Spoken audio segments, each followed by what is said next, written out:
تبارك الذي نزل الفرقان على عبده ليكون للعالمين نذيرا۔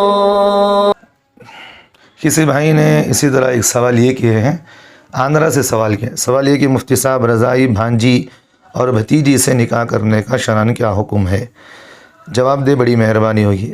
سوال کرنے والے محمد ریاض، آندھرا پردیش۔ جی بھائی، آپ کا سوال بہت بہترین ہے۔ آپ اس سوال کے جواب کو ایک اصولی بات ذہن میں رکھیں، اس سوال کو سمجھنے کے لیے ایک اصولی بات ذہن میں رکھیں۔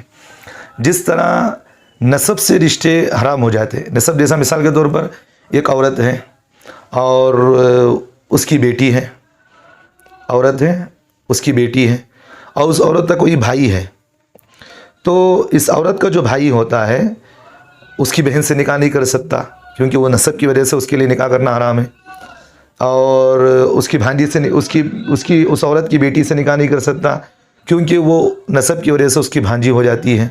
بات سمجھ میں آ رہی؟ اور اسی طرح اپنا بھائی ہے اور اس کی بیٹی سے نکاح نہیں کر سکتا، کیونکہ نسب کی وجہ سے اس کی بھتیجی بن جاتی ہے۔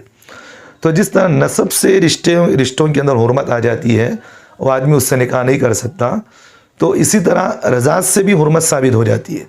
رضاعت کا مطلب یہ ہے کہ اگر کسی عورت نے کسی بچے کو 2 یا 2.5 سال کے اندر کسی بچے کو عورت نے دودھ پلا دی، یعنی 2 یا 2.5 سال کا مطلب یہ ہے کہ اگر اس بچے کی عمر ابھی 2 سال نہیں ہوئی ہے، یا 2.5 سال نہیں ہوئی ہے، 2.5 سال نہیں ہوئی ہے، اس سے پہلے اگر کسی عورت نے اس بچے کو دودھ پلا دی تو یہ ہو گیا کہ اس کی رضائی ماں بن گئی۔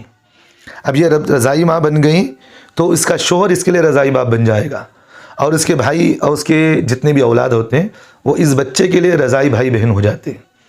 بات سمجھ میں آ رہی؟ تو پھر اس عورت کا جو بھائی ہوتا ہے وہ اس کا رضائی ماموں بن جاتا ہے۔ تو بات سمجھ میں آ رہی؟ تو جس طرح نسب میں آدمی شادی نہیں کر سکتا، اسی طرح رضاعت کے اندر بھی یہ آدمی کوئی بھی آدمی کیوں نہ ہو، وہ رضاعت کی وجہ سے بھتیجی اور بھانجی سے بھی نکاح نہیں کر سکتا۔ امید ہے کہ بھائی آپ کو یہ مسئلہ سمجھ میں آ گیا ہوگا۔